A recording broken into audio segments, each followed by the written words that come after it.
So this crazy story recently happened to me that I wanted to share with you.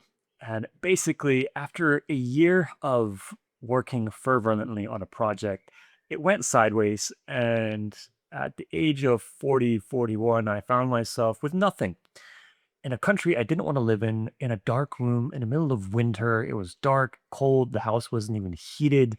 And there was nothing except this cat that I was babysitting and this fireplace in a corner. And every single day before I got to even face the reality of my situation, I had to gather wood, start this fire, go through all of that, sometimes walking around in the rain, and then get the fire going just to stay warm, just so I could start working and somehow rebuild my life from scratch. And I'm laughing now because looking back, it's exactly what needed to happen. You see, what I began to do during this time is ask myself a very poignant question. And that question was, what is life trying to teach me here? And what I found in life is that it's not the things that you know that get you into trouble. It's the things that you don't know that you don't actually know. It's the things that you think are true that you haven't fully embodied into your bones. And one of those things for me over the years have been a deeper and deeper and deeper recognition that none of this is essentially real. All that really matters is the fire in your heart and your vision and la di da. And I've lived by that. I've gone very far with it, but this time took me to the edge. And so here I was with this, knowing, praying my butt off, and I decided to just go all the way into it. I had this knowing that this entire outside reality wasn't actually real and I wasn't going to entertain it any longer. And it was hard because I would wake up in the morning and there was nothing except my reality and all the fear and stress that came along with it and this damn cat and the fireplace. But I began to pray deeper into that fire in my heart. And I began to look at that fire every single morning, not as the fire to keep the house warm, but as the fire that I was lighting within myself for my vision. And the fire I was connecting to that was real within me. This my soul, my spirit, God, whatever you want to call it, the creator, the creative force. And every day I would light this fire and I would pray to it. And I would see it as a metaphor for what I was truly lighting within me. And every single day, despite the circumstance, despite the darkness, despite the cold, despite the ridiculousness of the situation, I went out for a walk, sometimes in the rain, sometimes in the blistering wind, and I would light that fire within me as well. And the way I do that, the way I teach my clients how to do that, is with a very simple game, which some people call the I Remember game, some people call it the Kaleido. But the way it works is essentially you just walk or you stay seated or with your eyes closed and you simply say, I remember.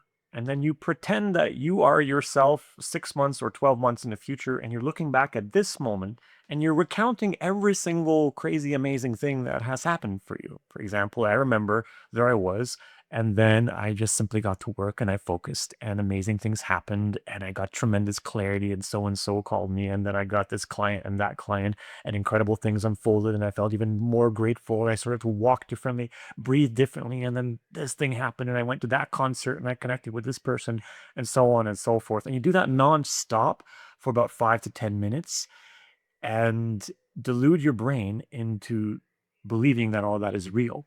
Because when you speak in the past tense, you can't actually differentiate. Your brain cannot tell the difference between reality and non reality because it happened. So it must have happened. So I will generate then the biochemical response in the body as if that is true.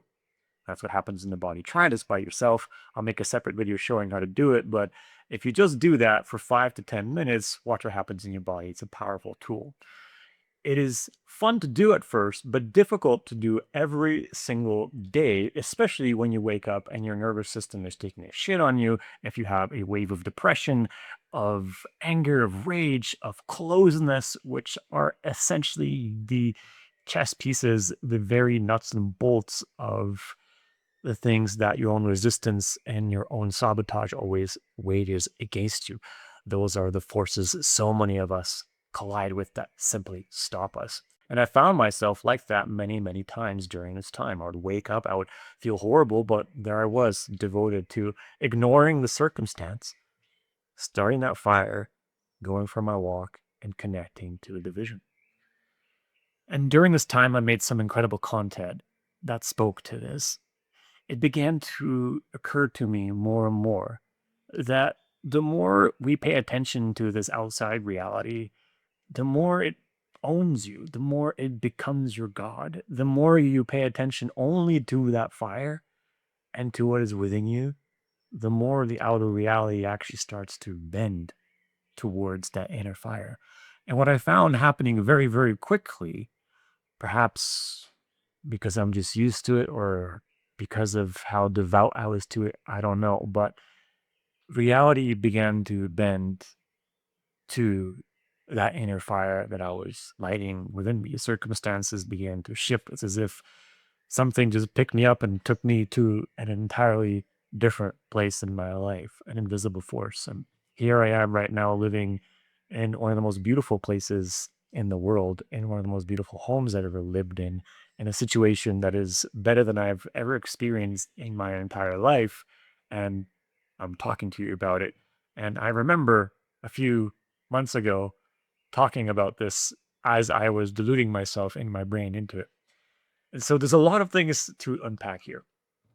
But the central message is that the fire starts within, guys. A fire starts within. And I love this because I couldn't think of a more poignant time for this message to be heard, to be said, to be embodied by all of us. Right now, the entire world, the narrative at large, the fear driven narrative, if you pay attention to that stuff, is it telling you, no, it's outside. The outside matters. Worship the outside. Worship fear. Worship the story. You're limited. We're all screwed. We're all fucked. The world is going to hell in a handbasket. And if you believe it, if you put your attention out into that darkness, if you allow your attention to be robbed away from you, then that will become your reality. Case in point, if you have the balls and the courage, the audacity to say, that's nice, but I don't believe it, I'm going to start the fire within, then watch what happens. First, the noise gets even louder. It will try to get your attention. But if you keep ignoring it, and if you keep sowing the seeds of your own imagination and your own creation from within your heart, even stronger the voices of fear will be during this time. But if you keep going, watch what happens. And the other thing to unpack here is number two, because I'm sure you've heard this before in some kind of manifestation teaching, law of attraction, blah, blah, blah. But here's where all of that falls short, okay?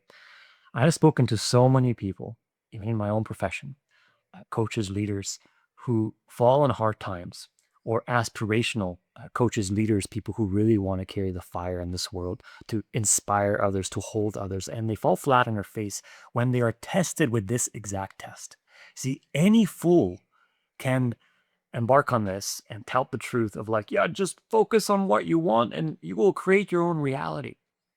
And that is a half truth, okay? That is a half truth for a couple of reasons. Because what are you going to do when you imagine your highest reality and instead you get a turd wrapped in a blanket on your front door? What do you do then? Or the bill comes that tells you you actually don't have the money that you have, or it's time to pay up, or whatever. What do you do then? And this is where most people buckle. The trick is, and the real spiritual test of this time is to look at the shit, to look at the turd, to look at the bill and say, thank you. I'm not buying it. And go back within and keep going, regardless of the fear, of the doubt, of the shame, in your own delusion of what is actually real. Because what is inside is actually more real than this outside. This outside is already the echo of what has already been imagined ardently with human attention, with human consciousness. Everything you see around you right now, if you're in a room or if you're outside, the phone you're holding, the computer you're looking at, somebody had to imagine that, not for a moment, not for 5 minutes, but for a very long time, and stay true to that imagination and keep leaning into it with faith, regardless the opposition, regardless the darkness, regardless everything, and just keep leaning into this and to allow it to actually be created through you. That sounds easy and simple, and it is, but in the reality, it kind of sucks. It's kind of painful. It's kind of hard. But if you embrace the suck and if you embrace the hard and you laugh at it, that's where the love comes in. And through the love, it's actually made real. So that's why a lot of this stuff is just kind of half truth. It's not just about focus on your highest reality and poof. It's about becoming the person who can actually receive the thing. And that person is a version of you that is way more in love with this moment and with the inside being the reality and the outside just being the show. That is a true creative self. And that is someone who can't be fucked with, can't be manipulated, can't be pulled into a story, into a narrative, because that someone knows what's real. This moment, just here, just now, that becomes the church and the religion. And that's not for everybody. And so I see a lot of people struggling with this, especially if you are a coach, an inspirational leader of some type. You're probably being tested with this all the time, especially in the very beginning, where you work your butt off, you invest time and energy and resources, and then nothing comes back. Welcome the turd on the doorstep. Maybe a pile of turds or a mountain, a truckload of shit telling you you're not moving forward. And when that happens, I'm telling you, that is the moment to just keep effing going, to just assume the absolute best and keep moving forward. You're being tested with the tests of tests that tell you, are you going to buy into this? God is literally right in your face saying, do you believe that this is real, or do you believe your own heart in this moment? 99% of humanity on the planet is going along with the fear show. And the 0.1% has the courage to open your eyes inwardly and see what is actually real.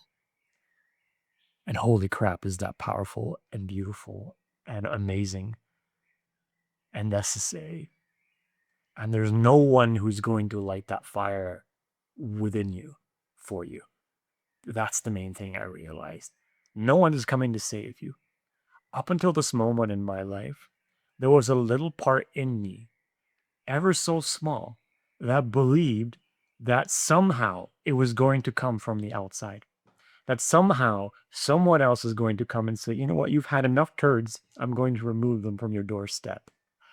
But it's a joke because the doorstep isn't even real. The turds aren't real. The house isn't real. It's just you. It's just God. It's just infinite consciousness and spirit here. You decide where you're going to put your attention, and where your attention goes is where reality is going to follow. The only thing that you can control is where your attention goes and how you breathe. The channel you tune into with the instrument of your body is the channel that you're going to see out here.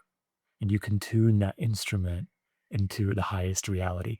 It will test you. It will test you to no end. But once you move through that test, you gain a strength that is better than anything you've ever wanted. And it's the thing you've wished for your entire life. The capacity to just lean back and fully trust life. Thanks so much for watching. If you want help with that, the links are down below. I'll see you next time.